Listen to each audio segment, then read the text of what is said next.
Sidekick Media Services. We are your sidekick in business for social media, video production, and more. Find out more at sidekickmediaservices.com.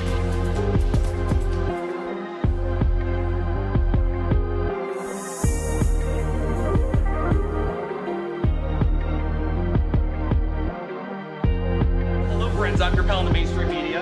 And I'm the Riz. And you know, Riz, it takes years of strenuous, dedicated training before you're worthy to step inside a professional wrestling ring. But it takes even more time to develop complex, highly astute opinions about professional wrestling. Am I right? That is correct. Do you know where we can find that? Yes. On Wrestling Ham. That's right.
Sidekick Media Services. We are your sidekick in business for social media, video production, and more.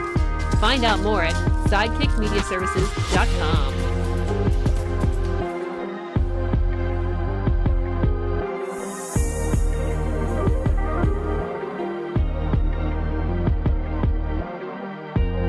Hello, friends. I'm your pal in the mainstream media.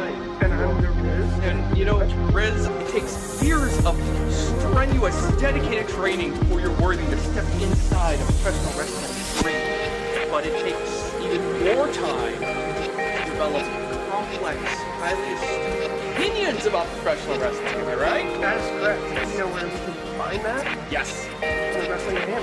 That's right.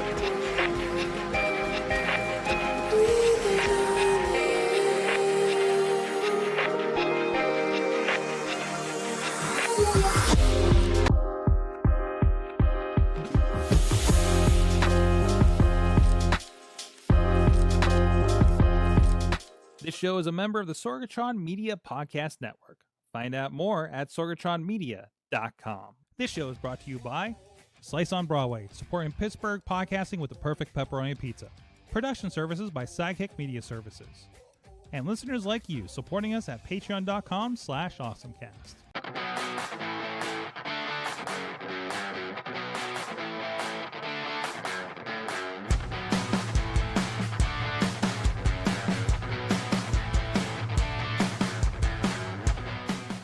Time to get geeky, get awesome. It is the AwesomeCast. I'm Mike Sorg at Sorgatron on your social medias here in the Sorgatron Media Studios in Pittsburgh, Pennsylvania, ready to get geeky with you.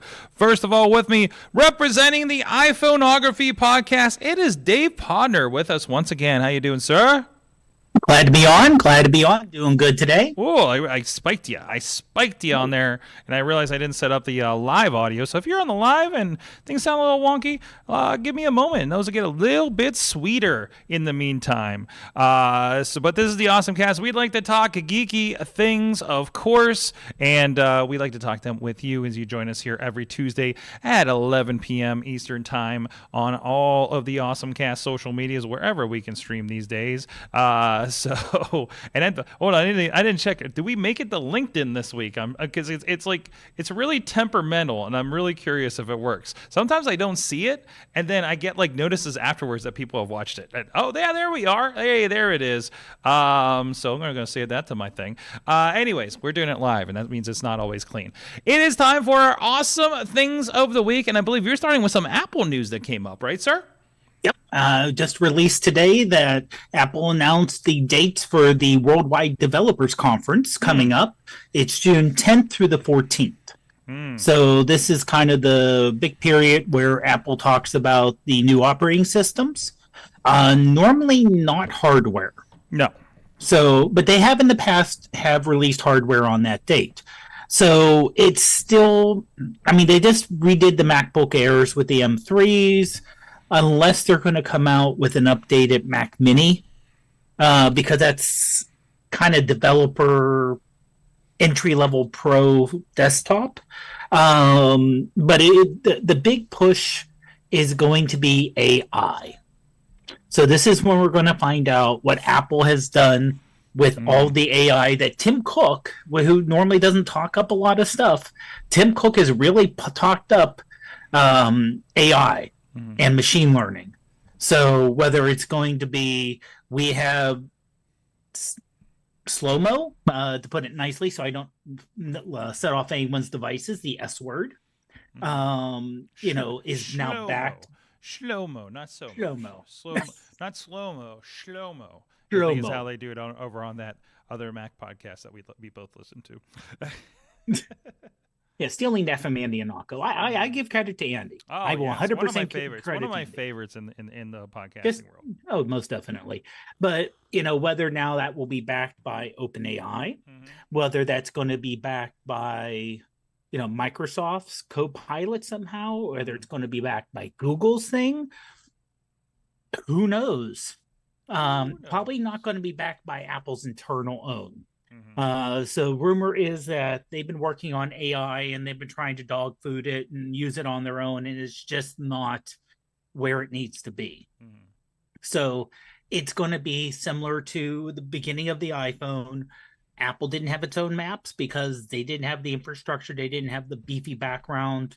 So they used Google Maps, so it'll probably be someone else. It's so like especially when the Google stuff came up, Dutters I know shared that last week, right? Like it like the more I think about it, it's like it feels so Apple of them because again, what did the first iPhone had? Google Maps and YouTube and Google search, right? Like right off the bat. So like that was the infrastructure until they started building their own. So I can completely see them doing this and then eventually, and we got Siri AI, or something like that. Exactly. Like 4 years from now when they've had time to work on it and do their thing and do the Apple thing to it. So I am very curious what happens with this latest news with the DOJ and the monopoly thing. Which is real curious because and kind of going off on that a little bit, Apple's as much a monopoly as Xbox or PlayStation is. Yes. It sounds like just a lot of, I think it feels like just a lot of people in Congress have iPhones and have felt the pain of it in their view, and and they made a case out of everything that annoys them about the iPhone.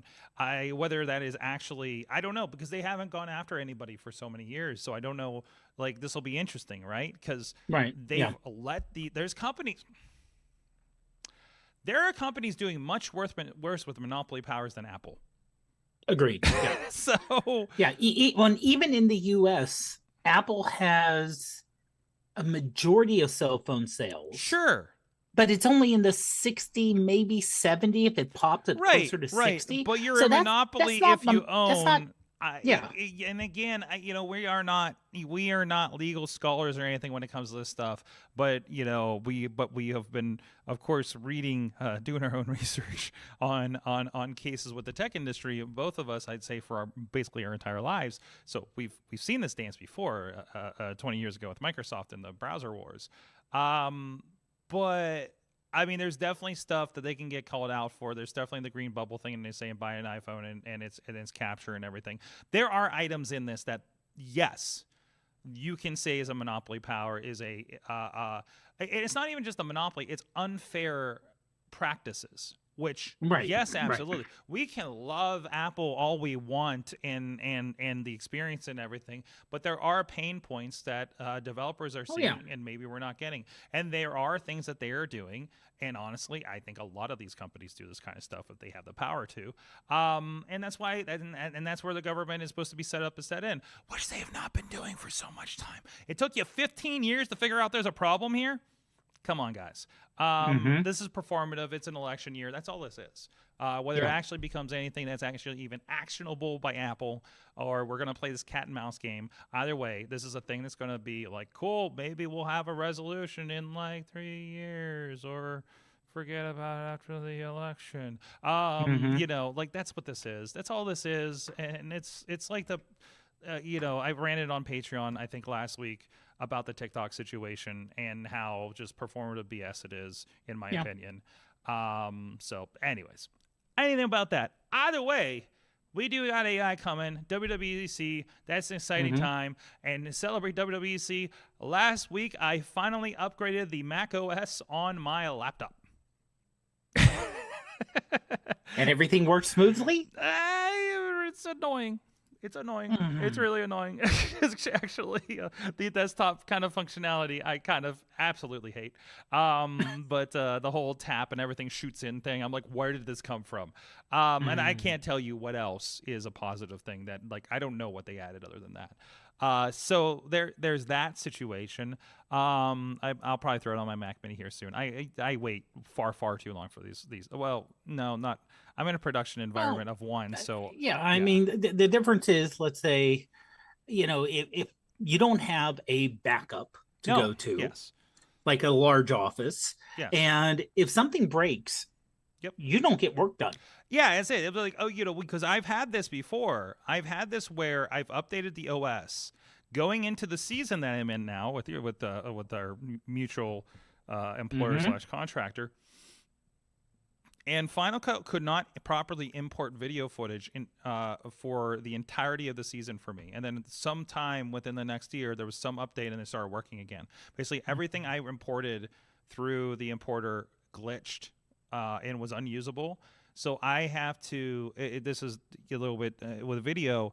There, you know, if you ever go into a digital video camera, there's these MTS files in most cases, and if you bring them over, the Mac does not know what to do with them. I can't convert them. I can put them in the Final Cut, and they can get like pre-processed in Final Cut, but it's got to sit there for a while, right? And the files are not like large or crazy. It's just something about the format it doesn't like, and I've never been able to figure out in the 10 years I've been using it. And through this process, there was like 2017 or something was like the most miserable year for editing the event footage, because I had to throw everything in there, let it process. It acts like it's over. It just hangs. You'll just be editing, and it's just like you're on a beach ball for like 10 minutes and have to walk away, or force quit or something like that. So that's the kind of stuff that I'm afraid of. And I did it on my Mac, and, you know, I'm importing footage and this and that and the other thing, and doing little edits here and there to see if anything comes up, and then eventually I'll throw it on my main, which is a Mac Mini, my main desktop that I edit on. So, so that's the process for me. Thankfully, I do have the laptop situation, so I do have a secondary travel computer that I can throw that into. So that's been kind of nice. So, but no, this will be, I'm very interested. And this is the reveal. They're really good about only revealing basically once a year, which is interesting because they're in a world where, you know, everybody's really fast tracking their announcements when it comes to AI, and Apple has been very quiet on it, right? Making slight nods to it here and there.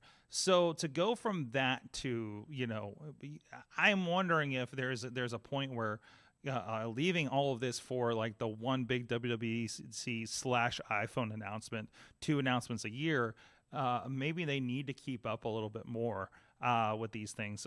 But I don't know. We're seeing, but then we're also seeing Google trip over themselves. So, well, not only that, but even though Apple's a large company, they're not that large. No, they don't function like one, do they?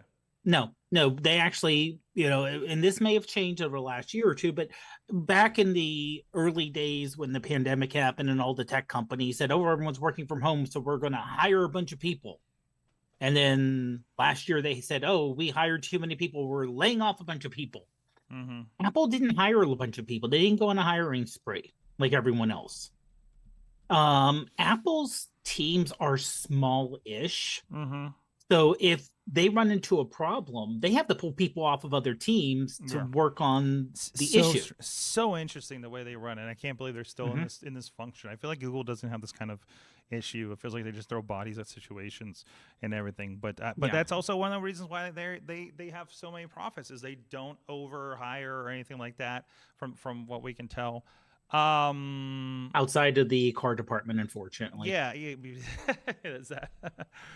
So it's interesting to see what they're going. Well, oh yeah.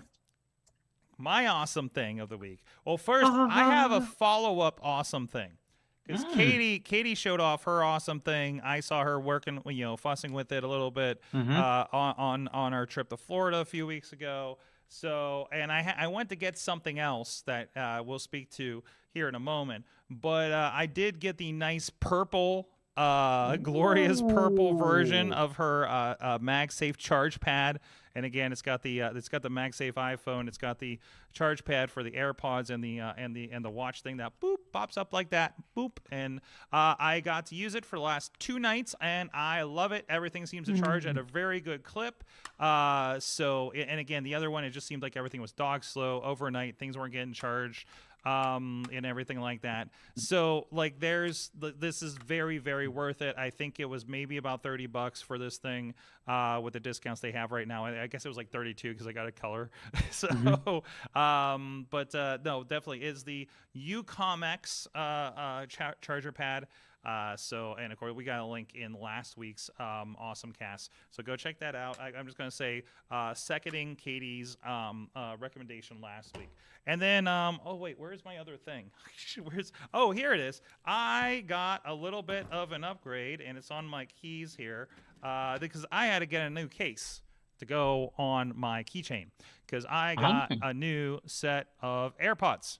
So AirPods Pro, 2nd generation, just like Katie has and has been really putting over to me, and she's been talking to me about how the noise cancellation, everything works, and it's been pretty incredible. So first of all, hey, I can use this with my pad. It's actually wireless charging because I had just the AirPods. I think they're like the regular AirPods, so it's a little bit of an upgrade for me. I put this on. I came home.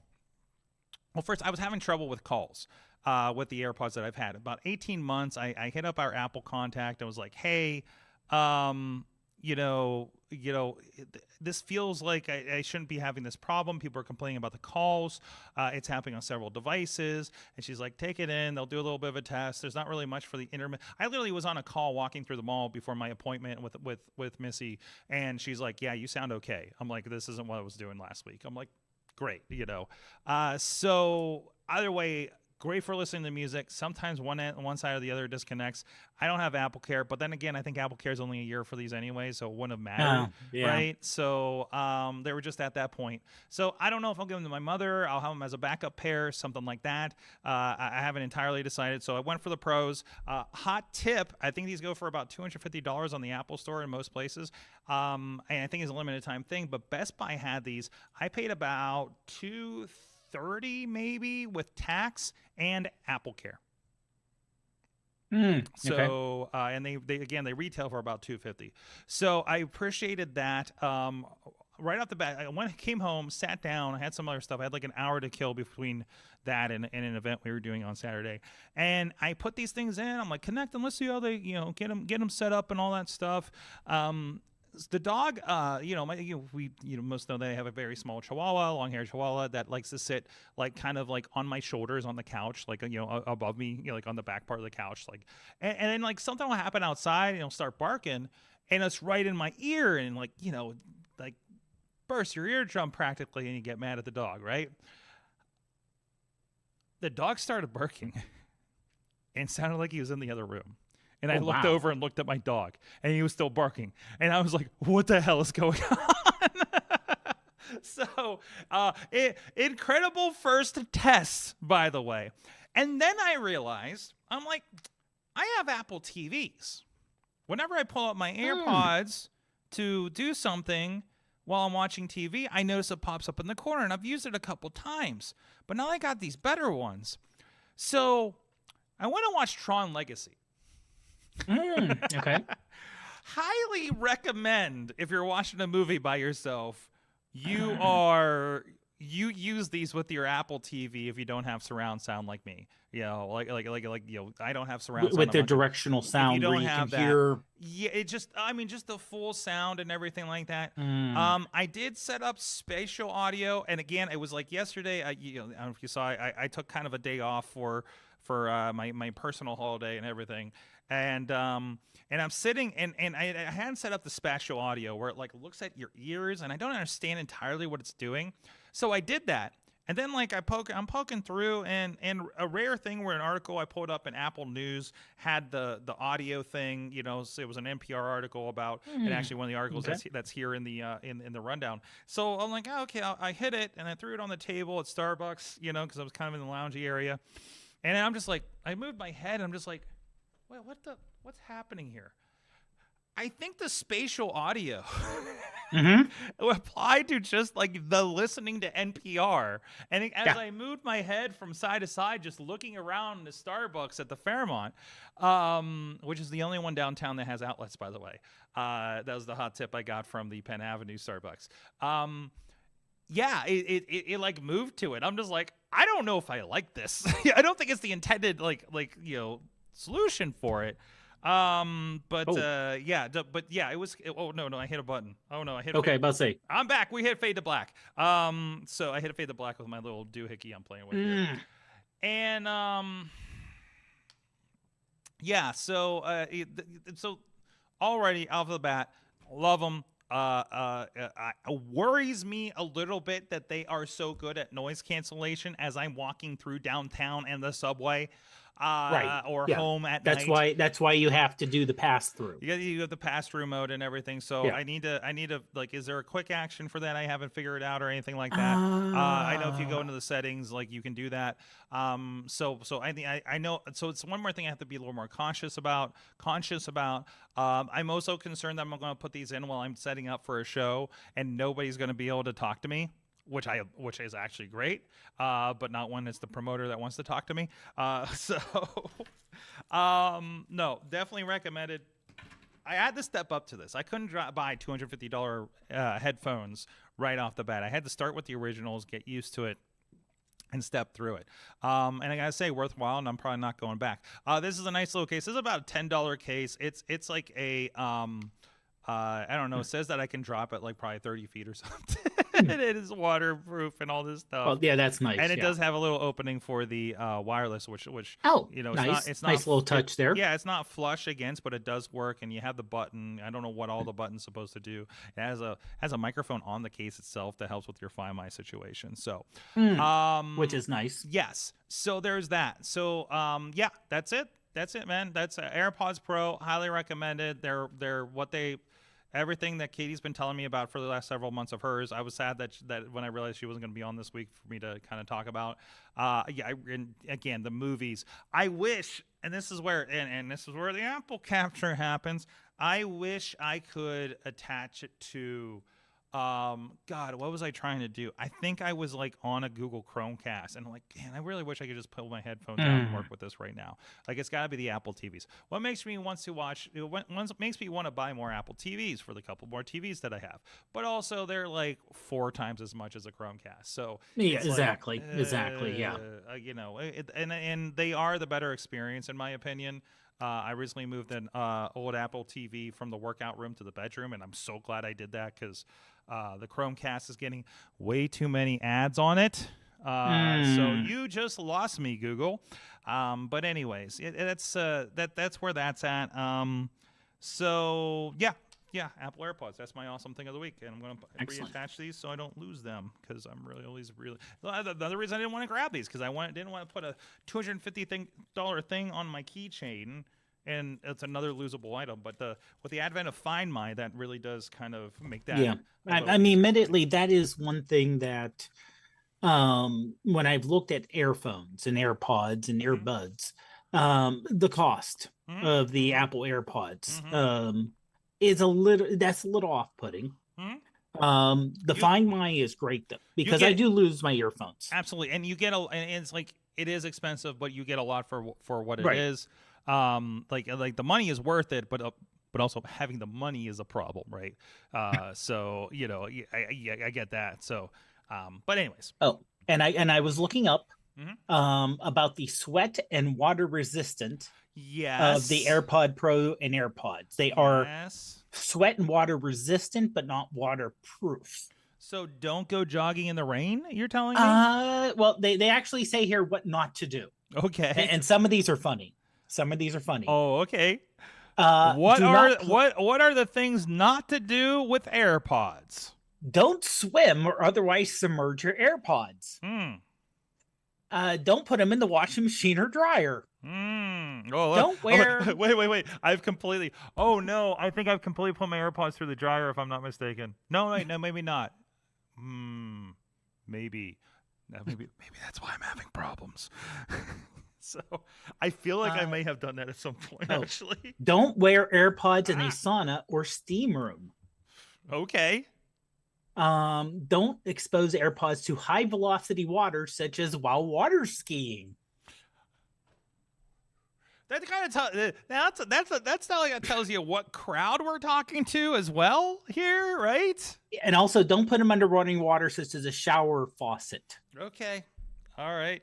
Okay. And it says if it gets wet, don't expose them to soap, shampoos, conditioners, lotion, perfume, solvent, blah blah blah blah blah, because of seals, the water resistant seals. So it just says, wipe them off if they get exposed. See, now in this case, and if they're wet, don't charge them, which is kind of common sense. Yeah, because the case, like, it keeps telling me how it's like dust and water resistant too for this whole $10 case that I got. But man, there's a lot of gaps in there going on. I don't know how resistant that is. There was a plug that goes into the USB port thing, but that didn't seem very functional at all.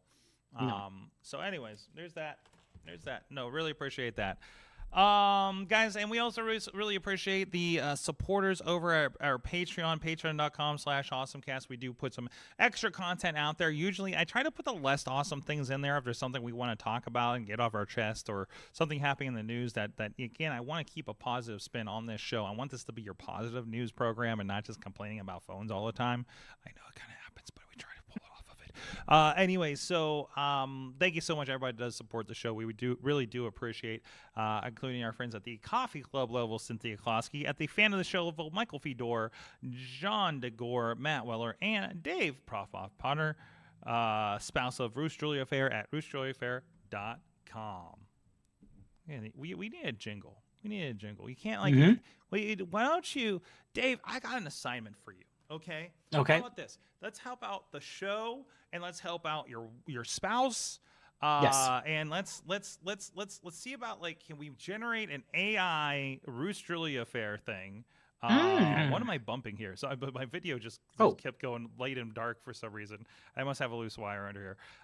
Anyways, let's get a Ruth Julia Fair AI jingle of some sort, or maybe Dave, maybe you should go hit up Kid Mental and ask for a little jingle. Since we actually know someone with talent, musical talent. Yes, there you go. We actually know somebody that does this. Who has experience in writing jingles. Has experience. Was recently on in the last month of Jagoff Late Night show. So please go check that out. They're over there.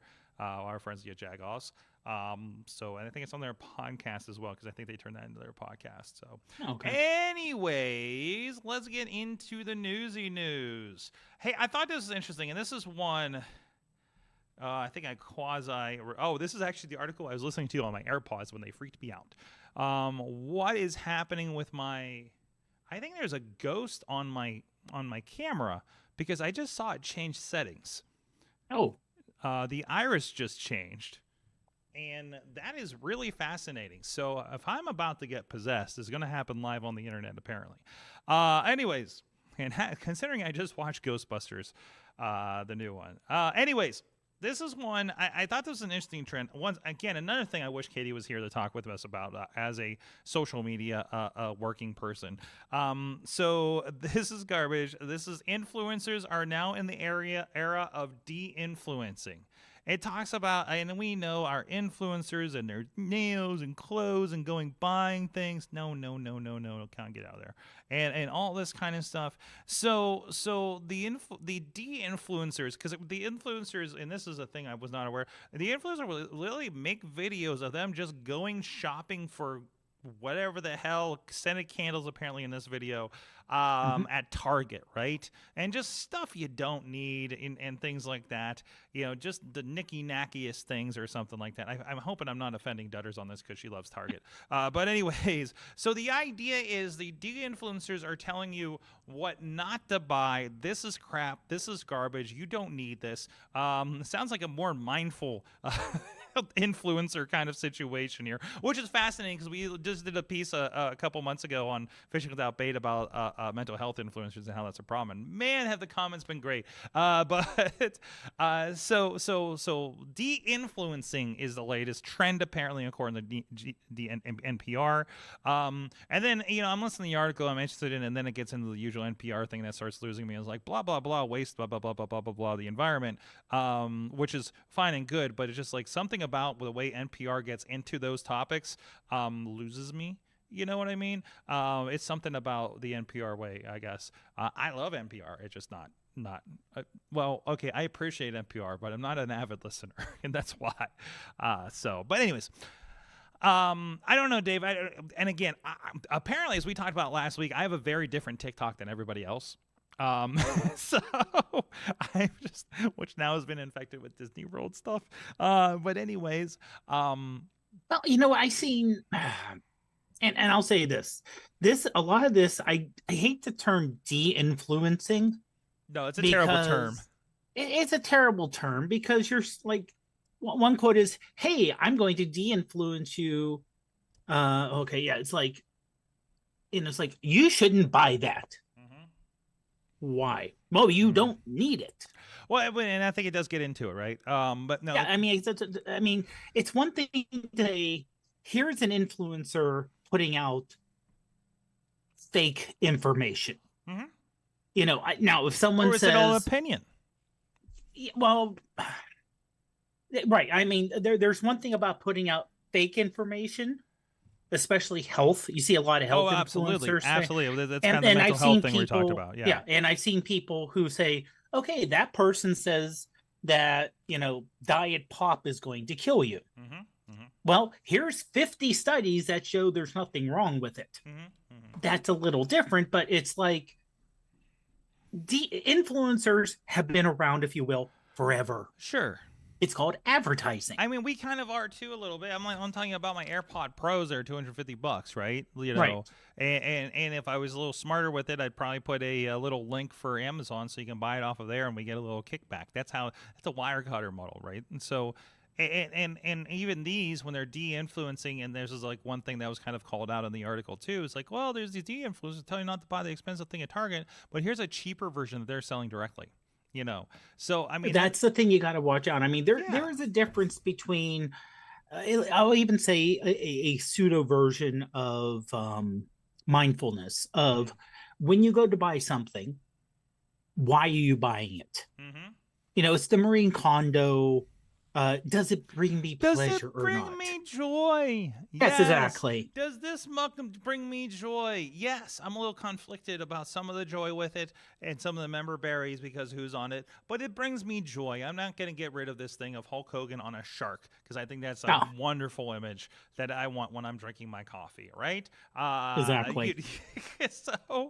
But I mean, yeah, it is very similar to, I'll say this. They seem to talk a lot about the fashion and the makeup influencers. Sure. And, you see most of the time they're either women or femme presenting people with the makeup versus male presenting. And you see them, okay, well, I'm putting this on. Now I'm putting this on. And now I'm putting this serum on here. And now I'm doing this here. And now I'm adding this here. And that's something they're doing if you can't afford it.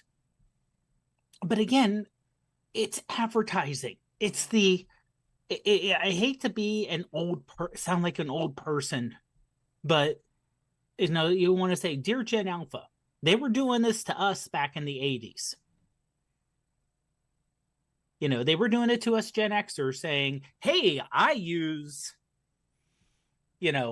except that now instead of people who are already celebrities, they're people on the internet who are only known for the fact they have a lot of followers. They don't really, you're not paying money to a singer or an actor or actresses. Right. So it's basically it's the MK Marquise Browley. I forget the whole acronym. Yes. But he started by doing videos online, and then he got a following, and then people paid him money because he got famous online because he was posting videos that people watched. Same with Justine, right? Justine. Exactly. I mean, that's the way it goes. And it'd be nice, and we do this for the love of it. We're definitely not in that influencer kind of case or anything like that. But we'll show up every week because it's what we want to do and talk with you guys, about this kind of stuff. So, and help. We appreciate everyone who does support. Yes, either financially or otherwise. And we do not take kickbacks, or we do not have sponsors other than a pizza a week from our friends at Slice on Broadway, which there you go, ad Slice on Broadway.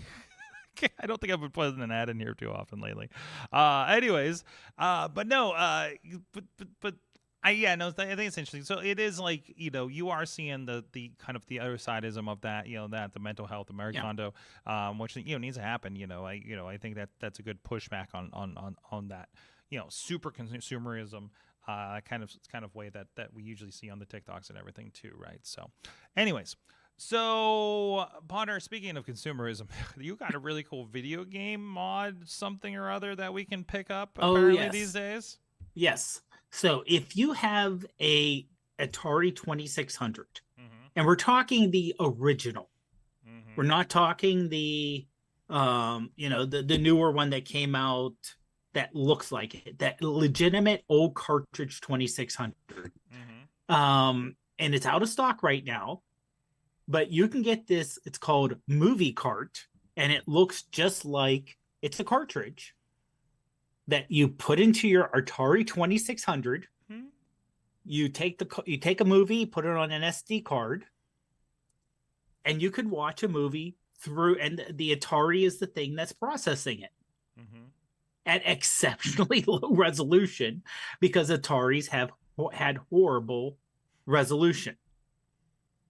But you can watch movies through your Atari 2600 if you still have it. You got to encode the video down to the. I love it's like it's showing it like in a game cart for reference, but it's literally just an exposed board that they're sending you for this thing, which is kind of fun. So, it's basically a throwback, almost 50 years when the Apple I came out. They did not send you a computer. You did not get a computer till the Apple II. The Apple I, you got a circuit board.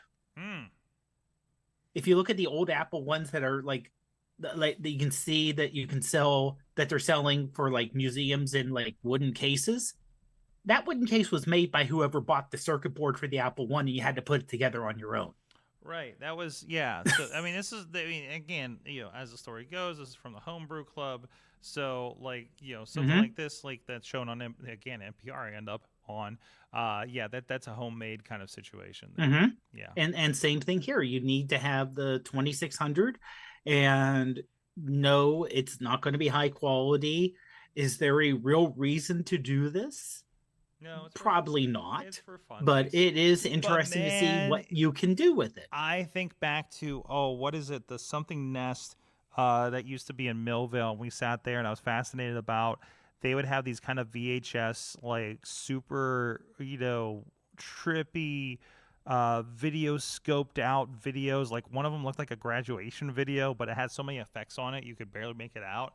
like I could see like some bar or something like having a bunch of these set up and like we're gonna play Ferris Bueller's Day Off, but on an Atari, just as like background video or something like that. Like Be something man, neat to that do. would, or like in the background of a DJ set or a or a band or something like that. Like I think that would be really interesting to do. And also, when are we going to have computers with vinyl wood grain on them again?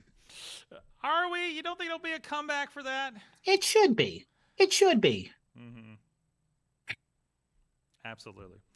Anyways, what else we got here in the lineup, partner? You got a food thing. Let's go. Let's talk about the food thing you had lined up here. Let me get to the food thing. Yes, at PNC Park. Oh, of course. Hey, it is the season, opening day coming up, right? So they're coming out. All the new stations are showing all the new foods that they're available in most ballparks. So if you're not in Pittsburgh, your probably local ballpark has its own thing going on. So they came out with this year a Renegade hot dog. What? As in Renegade, the song by Styx, I believe, that they played the Sealer game. So this is a hot dog with pot roast, mini pierogies, caramelized onions, and pickle slices. Do I have to go to a Steelers or PNC game for this? I guess I go. Unfortunately, yeah. Might have to. And you have to go to a particular stand. So these probably won't be available everywhere.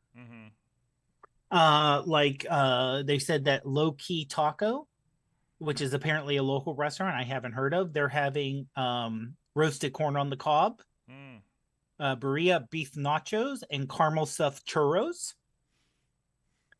And they're going to serve chicken biscuits with pickles in partnership with Coupe de Ville in another section. You still have to have do we have all you can eat seats still? Is that still? No, I don't know here. Philly, they got rid of them.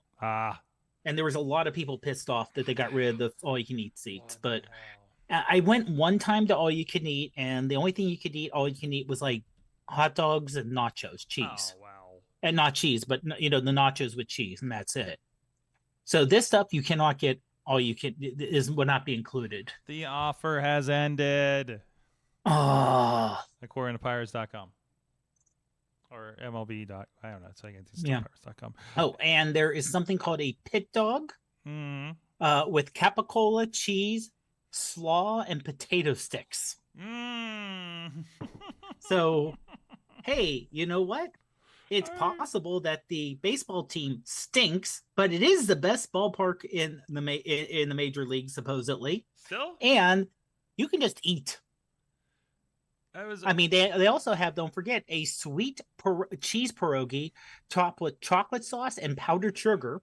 Well, of course, I'm going to wait. I'm going to wait a month until nobody cares about the Pirates. Probably less than that, and then we're going to have a month, a week. Is it? A week, a couple days. Because everybody shows up for opening day, and then they're like, "Oh, that's right, it's the Pirates." Yeah. Okay. And apparently, there's a walk-through brew express beer market. What? Wait, so you'll just be able, if you have a valid ID, self-service. So wait a minute. So they have something like this. I literally just used one last night at the Pens game, or at the Pens arena for Sevenfold. Because they have that thing where you can go pick up, you set it on a thing, and it prices it for you. Okay. I think Ford Field had one of those too. But it's very interesting because nobody's there. Like there's a guy standing there, but there's nothing cards you, right? So I don't know if they're just like eyeballing you and said, yeah, that one. So I'm surprised they don't make you. I got a lot of grays going on here, so I think I'm pretty good. Although the wonderful woman at the Permanis, wonderful young lady at the Permanis did card me a couple weeks ago, which I'm just like, really? I think just Jones it for a tip. Anyway. Well, either that or maybe they just had the inspector come through. That could be too. That could be very, very true. It's just like wrestling shows with the commission. Gotcha. Everybody hide their blades. Anyways, the wrong show for that reference. I'm sorry. Let's see what else is happening here. I am not familiar with Affinity, and I only know Canva because everybody around me uses it. By the way, Canva is a great thing for wrestling promotions. I know a couple that are using it, and their graphics have stepped up tremendously, including motion graphics for social media. Have been pretty tremendous. In fact, I'm pretty sure I need to try it. I need to try it. I'm pretty sure the thing that I sent, I sent a request to Missy for a graphic today because I want to try to get booked WrestleMania week because I'm a little light right now. And I'm pretty sure the graphic she made, the moving graphic she made, was from Canva as well. I know she's used it for a lot of stuff, which is because we also have an Adobe subscription, but there's a lot of different stuff in there, of course. But anyways. So Brian Crawford shared with us major news graphic design. Canva is acquiring Affinity. He says that he's made the switch from Adobe to Affinity recently and definitely could become a real competitor. Interested to see how this develops. So, and I think you're seeing a lot of you're seeing these kind of. I'm presuming Affinity would be a web-based kind of thing, kind of like Canva is. And Canva really reminds me of I still use the old. It used to be Adobe Spark. It's Adobe Express. That's how I do some of my. For one client, that's how I do my podcast graphics for with that. So I like the template, and I've been using it forever. So I'm just still there.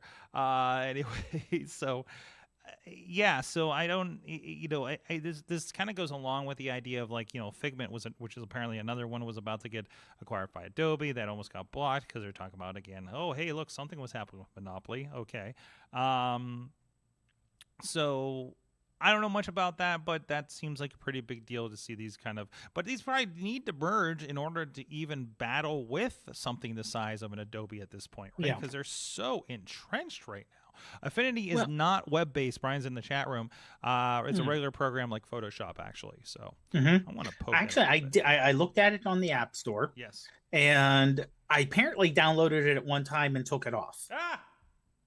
So I just re-downloaded it. So I see where it's like it will be interesting to see if when the acquisition, everything's more fully integrated.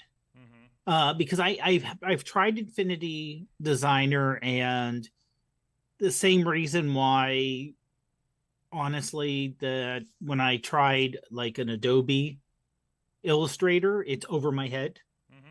And it's way more than I want to do. The most I want to do is maybe some photo editing, not go like, oh, we're going to add this here, we're going to change. It's more of cleaning up photos or adjusting photos. That's why I use like Lightroom Mobile on the cell phone. But if they can add that in as for the Canva Pro, and the best thing Adobe did was to change from a standalone to a subscription model.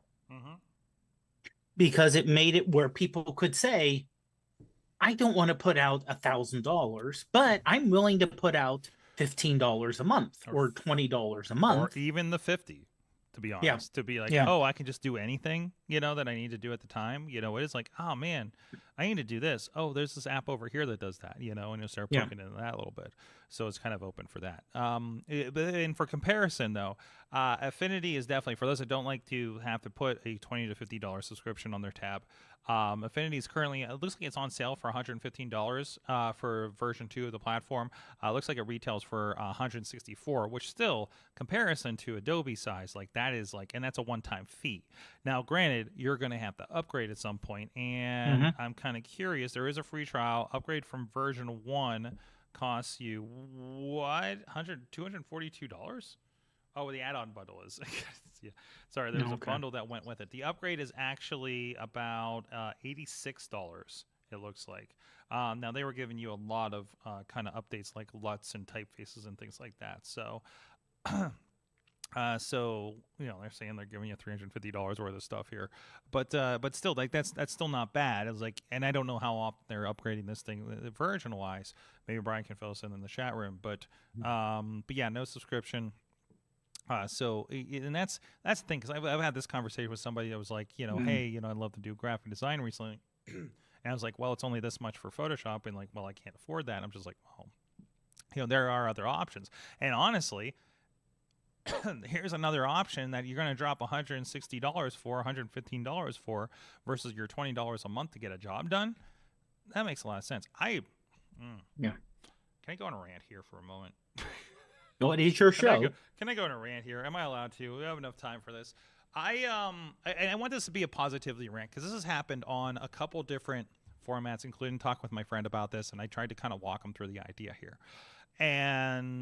But pay for stuff. I know, oh man, I don't have the money to. But when I'm looking at the app that is watermarking something that you're trying to give me for something, oh man, I've really nailed some people down here, haven't I?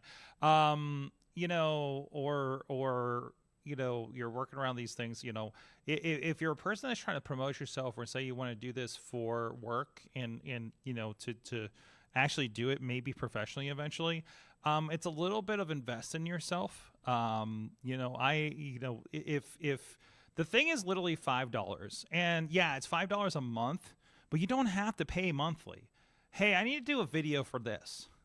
I did this app. It's on my phone, my Android phone, my iPhone, right? And the whole point of this is to get you over, to make you professional, to make you marketable, and you're not willing to put $5 down for that. I think that's a problem. I'm thinking it's a problem with you and how you're approaching things, right? If you're going to take all this time and effort to do something and you're not putting that in, again, literally investing in yourself, like that's the simplest thing, it feels. And maybe it doesn't feel like it on the other side, but $5 to do this when you spend how much on this, that, and the other thing for what you do. And even the idea of, well, I don't have Photoshop to do something. I was like, well, you used to use it. You can design things. Tell people you want to design things.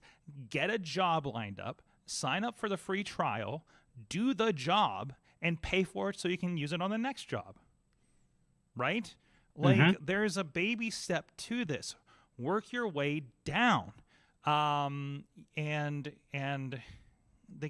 always a way around something like this. Or there's alternatives. There's free alternatives to Photoshop. There's GIMP. There's a free trial of this Affinity app if you want to see if that is usable and then something that will not cost you as much in the long run. Grab Canva and see what you can get done with it. Canva is being used readily on social media, program making, all kinds of stuff with the people around me. I've not dived into it because I'm staying away from graphic design as a personal role. That's not the thing I want to do, but I know how to do it. Yeah. So I don't know. Just invest in yourself. The barriers are not as high as you think anymore. Talking to that same person, and if we're looking at the days of $700 Photoshop, I'm like, yeah, you're screwed, man. I don't know how you're going to do this. If you only want to use that, start looking for an alternative. Start learning an alternative. Right. If Final Cut Pro goes to like $50 a month or something crazy like that, yeah, I'm going to look for an alternative. Hey, how's this DaVinci working out? That I know a lot of people are working. So no, that's where I'm at with that. I just and I know that's not the situation for everybody, but I've run into some people where that is the situation, and I find it a little bit maddening with things. So, but yeah, that is. I know. The Sorg rant. And let's turn this around, because you are awesome. You know how to do stuff. You're already doing something awesome, and you're letting something getting in the way of your awesomeness. That is $5, $20. Right. That doesn't make any sense to me. It's similar to, if you want to do something, if you cheapen out one way, it's not going to, it's one of those dress for the job you want to have, and that we understand. This is kind of going back to the very first thing we talked about, not overstretching yourself. We understand there's limits, but if you're trying to put yourself out as a professional, like if I wanted to put out some of the stupid little goofy stuff I do in photo group, okay, if I want to make that make that a professional level, I would pay the money. Mm-hmm. The reason I don't is I'm not making any money off of it. Mm-hmm. And I'm willing to say, okay, I'm willing to basically give Photo Room, the app, free advertising Mm-hmm. by having their watermark there, versus me paying for it because I'm not making any money off of it. But if I was making money off of it, or if someone hired me and said, we want you to produce this, Or you put forward the money. or you're part of a rather professional looking group and you give them this stuff. So, yes. Anyways, man, I've been doing a lot of reassessment lately. Let's just put it that way. Dave, it's always good having chat with you. I feel like we're starting. That's a good time. I think we got through most of everything that we want to, right? Yeah, I mean, okay. There is one thing, and Sure. I want to end What do on, we got? ending on a positive. Give it a close. I thought we were pretty positive and motivational there. I tried. Motivational. I'm not tearing people Motivational, but- down. I'm just saying, get freaking moving. Okay, but just one last thing to be positive. Absolutely. And this is a crossover with something else I have interest in. Mm-hmm. The Barkley Marathons is what it's called officially. I don't see it in the notes. Hmm? I don't see it in the notes. It's the video I had that was called. Oh yeah. Oh, I did link that somewhere. Hold on. Yeah, tracking live event with Niche Okay, go ahead. or Nietzsche. Nietzsche. So, something positive here. Mm-hmm. The Barkley Marathons is a crazy ultra marathon. Mm-hmm. Okay. There is no website for it. There's no Facebook group for it. Literally, the way that most people track it, there's one guy with a Twitter account who hangs out at the start finish line and posts updates and photos. Oh, that is like pure Twitter amazingness right there.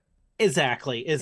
And this year, there was a chance for the first woman to finish this event. And the hashtag small European woman started to take off. Okay. And she finished. Basically, to give a little background to tell you about the craziness. The idea behind this race is this guy sets up a course it's in a state park in Tennessee.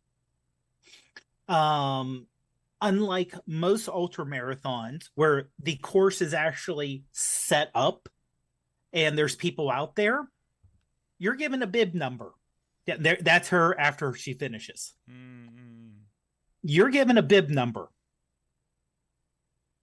And there are books strewn out the 20-mile course. You have to find the books and tear your bib number page out. No. And you have to do the finish as she's doing there. Oh, if you scroll the other way, yeah, that's her actually finishing right there. The start and finish is at the yellow gate. You have to do 5 loops. It's approximately 20 miles each loop, but it's a trail course, so who knows? Mm-hmm. You get basically it's a $1.06 to register, but it's by invite only. You know what day it's on. You don't know when it's going to start. You get a 1-hour warning when the race director Laz blows a conch. Okay. And then he'll yell out like 10 minutes left. And then the race starts when he lights a cigarette. You get 12 hours to complete a loop. Uh-huh. So it's a 60-hour race. No, she was the first woman to go through 4 laps, to start lap 4 last year. Mm-hmm. No woman in the 30-some years of the race has ever finished. And all of us, and yeah, of course, being a trail race, it runs at night. So this year it started at 5:17 in the morning. You had till 5:17 at night to start loop 2, 5:17 the next morning to do 3, 5:17 the next night, and finish it at 5 something. She finished it in 59 hours, 58 minutes, and like 28 seconds. I love this. She was nice. All the She was. support again. It is just so positive with people posting it. She's a veterinarian. She's a mom, Ah, and she's an ultra runner. that's amazing. And you can see the course is completely nuts. My God, yeah, it looks like a freaking run through Sellers Ridge over there. Yeah, that's pretty much it. But imagine not on the trail part. Yeah, yeah. Wow. 5 people finished this year, which the previous record was 3 to finish in a year. So last year, 3 people, 5 people this year, the weather was perfect. They have gone through stretches where for like 5 years, no one finished. Because they're in Tennessee, they're in the hills. Basically on the trail, he just puts out big old gallon jugs of water that you can drink. And sometimes it gets cold and the jugs freeze.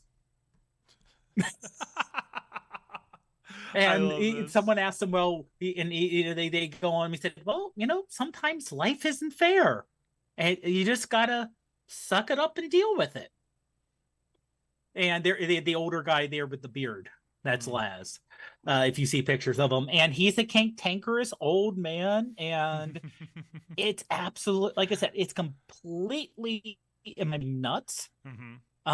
It's off the wall. It's different, but the only way to keep up on it is that basically Twitter, and then you start to see as a general trending small European woman and people around the world starting to, oh, this is happening. Oh, I didn't. It kind of goes back to the old days of social media where you just catch a trend and catch something that's just overwhelmingly positive and happy. BBC Sports picked up on it, eventually showed her. She's from the UK. Just a triumph of a human being finishing something. Love it. But it was just like, there was no negative, which is just so unusual to happen these days. It's immune to negativity. It really is. It really is. I love it. That's the stuff. And you say, what do you love about Twitter? Like, this is the kind of thing, this shared experience kind of thing over something like this. It doesn't happen as much anymore. Wrestling Twitter is still there, so like that is happening. It's getting bifurcated a little bit. Like, we have our own. I know some people are, you're among the people that are in our Wrestling Mayhem Show Facebook group chat that you guys are a lot of times commenting for the show. So it's happening there instead of Twitter a lot more, or on Discord servers and things like that. But like, that's it. Like, anything live events and this is what Twitter is good for, and nothing has gotten, it's going to be a long time before something gets a capacity that's going to be where you do that, unless there's another thing. The Olympics decide that all the chatter is going to happen on Threads. That's what's going to happen. Or they decide that it's going to happen on Blue Sky, because of whatever. Like, that's the only reason that people are going to start shifting, right, with anything like that. So but anyways, so now thank you for leaving this on a positive note here. Dave Ponder of the iPhoneography podcast for all your iPhone tippage, and you guys do talk a little bit of Android too. I would say some of our tips are general photography. So you don't feel left out.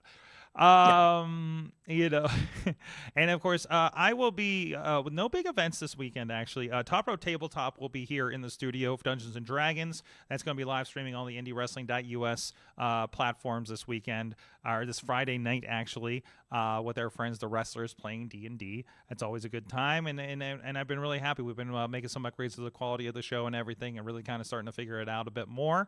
And it's a fun time with those guys. It's a good crew. It's a good set of personalities. They're wrestlers, they're creative, and they're not getting hurt for a change. So go check that out. And I might be taking a short trip to Ohio this weekend. Everybody enjoy their Easter. Hey, it's Easter this weekend, so get with the family, okay? Call your mom if you have one.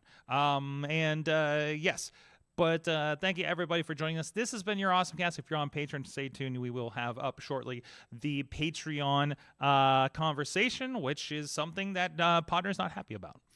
So we'll figure out what that is here in a moment. So if I didn't get ranty enough on the show, thank you, everybody. You have been our awesome audience. Have an awesome week.